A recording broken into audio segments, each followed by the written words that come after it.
الحمد للہ رب العالمین والعاقبۃ للمتقین والصلاة والسلام علی سید المرسلین۔ ناظرین کرام، السلام علیکم ورحمۃ اللہ وبرکاتہ۔ ایمانی صفات کا عنوان لے کر آپ کی خدمت میں حاضر ہوں۔ ناظرین کرام، بہت سارے وہ اعمال جو ایمان کے لیے، ایمانی صفات کے لیے لازم اور ملزوم ہیں، بیان کی گئی ہیں۔ بڑا اہم عنوان ہے،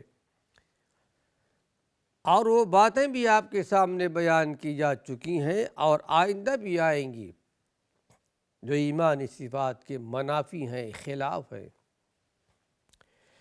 لیکن جہاں کہیں بھی احادیث کے اندر اس بات کا ذکر ملے گا کہ لا ایمان، کوئی ایمان نہیں، یا لا یومن، وہ ایمان والا نہیں ہے، اس کا مفہوم ابن تیمیہ رحمۃ اللہ علیہ نے اپنی کتاب الایمان میں بیان کیا ہے کہ وہ ایمانی صفات جو ایمان کے لیے لازم اور ملزوم ہے، جس کو ایمان کے لیے لازم قرار دے دیا گیا ہے، لیکن اگر اس میں ترک ہو، فقدان ہو، وہ ایمانی صفات کو اس کے اندر نہیں ہے، تو لکھتے ہیں کہ ایسے الفاظ جہاں کہیں بھی آئے کہ لا ایمان، لا یومن، وہ مومن نہیں ہے، وہ ایمان والا نہیں ہے، تو لکھتے ہیں ابن تیمیہ رحمۃ اللہ علیہ کہ اس کا کم سے کم درجہ یہ ہے کہ وہ واجب ہے، اور حقیقت میں وہ حرام ہے۔ آئیے ایک اور عنوان سے آپ کے سامنے پیش کر رہا ہوں کہ بعض نفاق اور اعمال اور عادات جو ایمان کے منافی ہیں، جس کو ہم کہہ سکتے ہیں منافقانہ چال ہو، منافقانہ اطوار ہو، منافقانہ عادات ہوں، منافقانہ اعمال ہوں، جس کی مذمت قرآن کے اندر بھی اللہ نے بیان فرمایا، اور اللہ کے نبی صلی اللہ علیہ وسلم سے بھی اس کی مذمت ثابت ہے۔ اس سلسلے میں حدیث آپ کے سامنے پیش کر رہا ہوں امام بخاری رحمۃ اللہ علیہ کی اور امام مسلم رحمۃ اللہ علیہ کی، یعنی بخاری اور مسلم میں یہ روایت موجود ہے۔ عن عبداللہ بن عمرو، یہ روایت ہے عبداللہ بن عمرو، مشہور صحابی رسول صلی اللہ علیہ وسلم سے، جو بڑے عابد و زاہد انسان تھے۔ تقوی، طہارت میں اللہ نے بہت بڑا درجہ، بہت بڑا مقام دیا۔ یوں تو سارے صحابہ کی درجات بہت بلند ہیں، اتنا بلند ہے ناظرین کرام کہ اللہ کے رسول صلی اللہ علیہ وسلم نے ارشاد فرمایا کہ جو غیر صحابی ہو، جنہوں نے اللہ کے نبی صلی اللہ علیہ وسلم کو دیکھا نہیں، ایمان ضرور لائے، تقوی طہارت کے اونچے مقام پر فائز ہیں، لیکن صحابہ کا درجہ حاصل نہیں کر سکتے۔ آپ نے ارشاد فرمایا کہ اگر وہ لوگ ایک مد اللہ کے راستے میں خرچ کریں، یعنی ایک احد پہاڑ کے برابر اللہ کے راستے میں خرچ کریں، صدقہ دیں، تو ہمارے اصحاب نے، صحابہ نے، اللہ کے راستے میں اگر ایک مد، ایک چھوٹا سا پیمانہ ہوتا ہے، چھوٹا سا ناپ ہوتا ہے، اگر اتنا بھی جو انہوں نے اللہ کے راستے میں خرچ کیا ہو، تو احد پہاڑ کے برابر سونا خرچ کرنے والے کو وہ اجر و ثواب نہیں ملے گا جو ایک مد خرچ کرنے پر ہمارے اصحاب کو ملا، اس درجے کو نہیں پہنچ سکتے۔ تو کہتے ہیں کہ اللہ کے رسول صلی اللہ علیہ وسلم نے ارشاد فرمایا اربع من کن فیہ، 4 ایسے برے اعمال ہیں، برے عادات ہیں، منافقانہ چال ہے، کان فیہ من کان فیہ کان منافقا خالصا، اور یہ 4 عادات منافقانہ جو اپنے سیرت میں منافق ہو۔ ایک منافق تو ہوتا ہے عقیدے میں، ایمان میں، وہ تو کفر کا درجہ رکھتا ہے، کفر کے مقام تک پہنچا دیتا ہے، لیکن ایک سیرت کا اور عمل کا منافق ہے جس کے اندر 4 یہ عادات پائی جائیں تو حقیقت میں وہ پکا منافق ہے۔ ومن كانت فیہ خصلۃ منہن كانت فیہ خصلۃ من النفاق، لیکن اگر ان 4 میں سے کسی کے اندر ایک صفت، ایک خصلت، ایک بری عادت موجود ہے ان 4 میں سے،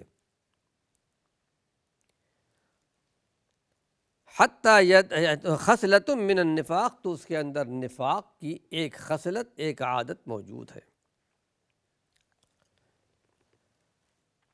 اس کے بعد آپ نے ارشاد فرمایا کہ حتیٰ یدعھا، یہاں تک کہ وہ چھوڑ دے۔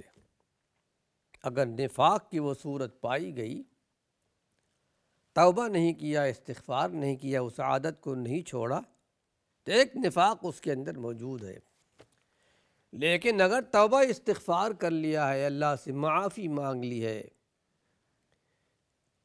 تو پھر وہ گناہ اللہ کے ہاں معاف ہو جائیں گے۔ 4 عادات، برے عادات کیا ہیں؟ آپ نے ارشاد فرمایا اذا اؤتمن خان، امانت دی جائے تو خیانت کر لیتا ہے۔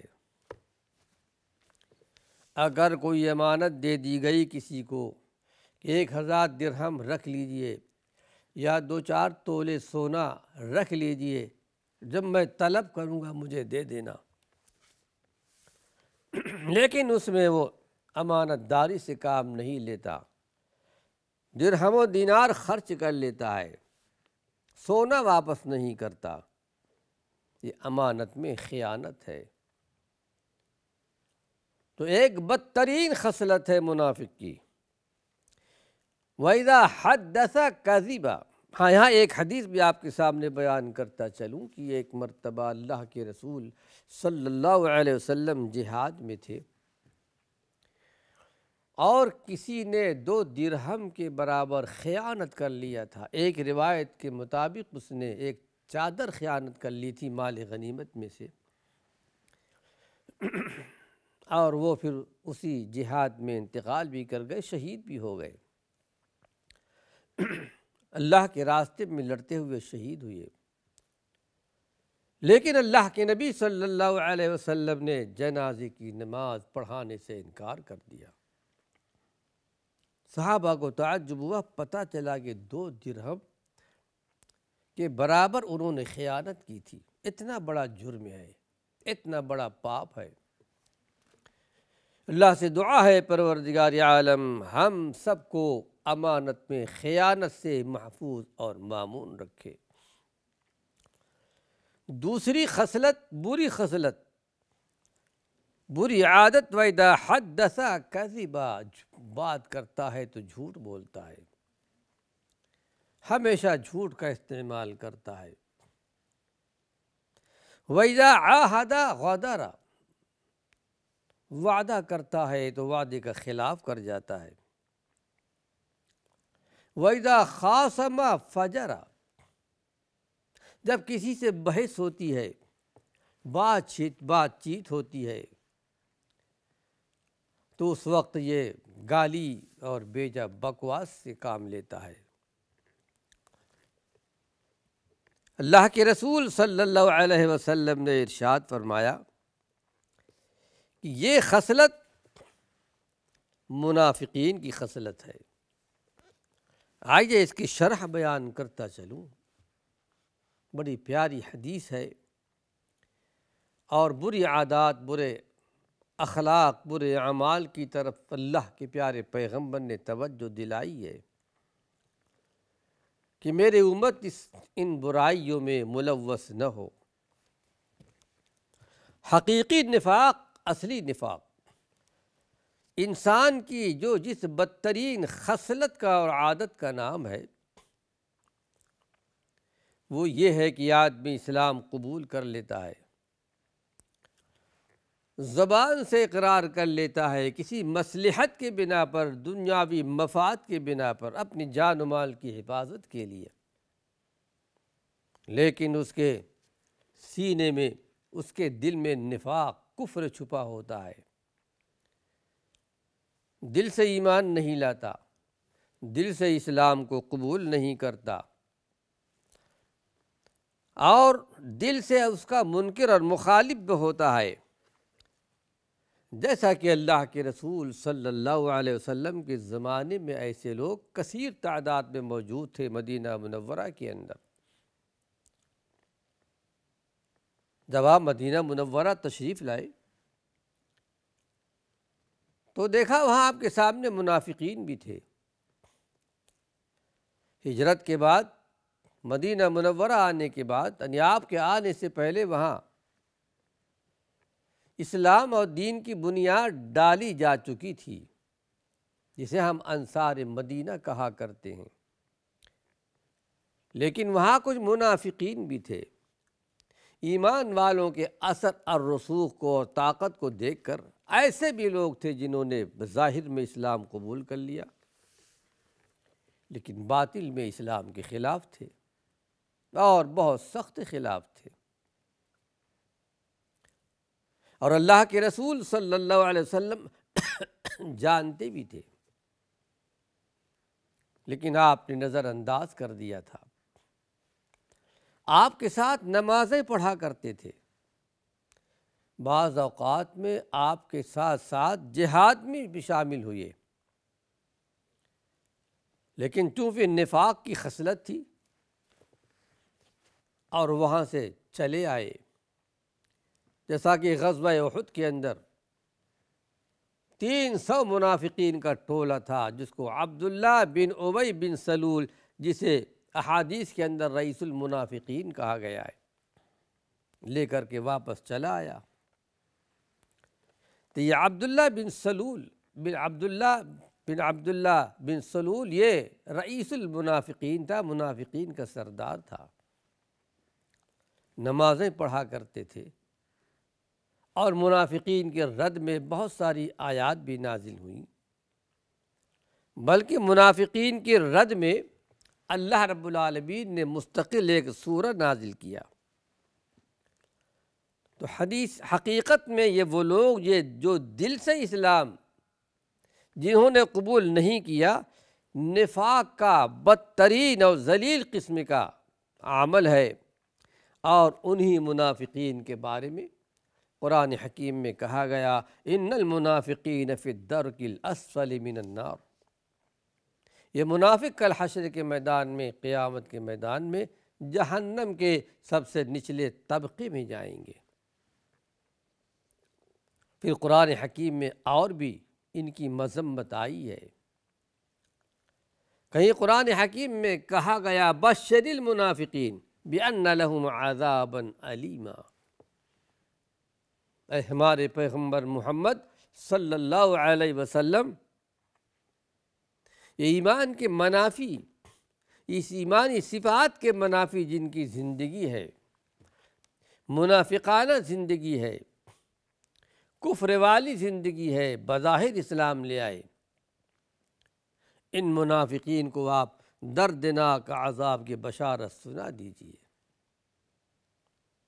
ان المنافقین والکافرین فی جہنم جميعا، اللہ رب العالمین نے منافقین کا پہلے نام لیا اور بعد میں کفار کا نام لیا، کہ اللہ جمع کرنے والا ہے، منافقین کو بھی اور کافرین کو بھی، مشرکین کو بھی، یہ سب کو جہنم میں اکٹھا کرنے والا ہے۔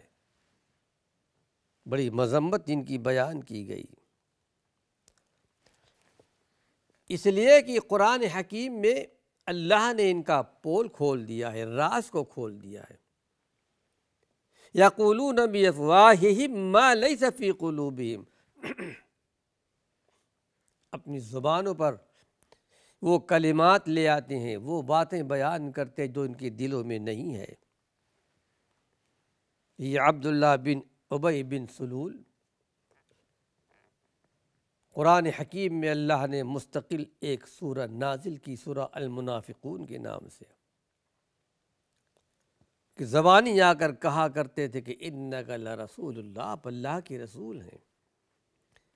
قرآن کہتا ہے کہ واللہ یعلم، اللہ جانتا ہے کہ آپ اللہ کے رسول ہیں، لیکن واللہ یشہد انہم لکاذبون، اللہ گواہی دیتا ہے کہ یہ لوگ جھوٹے ہیں۔ انہوں نے زبان سے اسلام ایمان کا نام لے کر حقیقت میں اپنے بچنے کے لیے ایک ڈھال بنا لیا ہے۔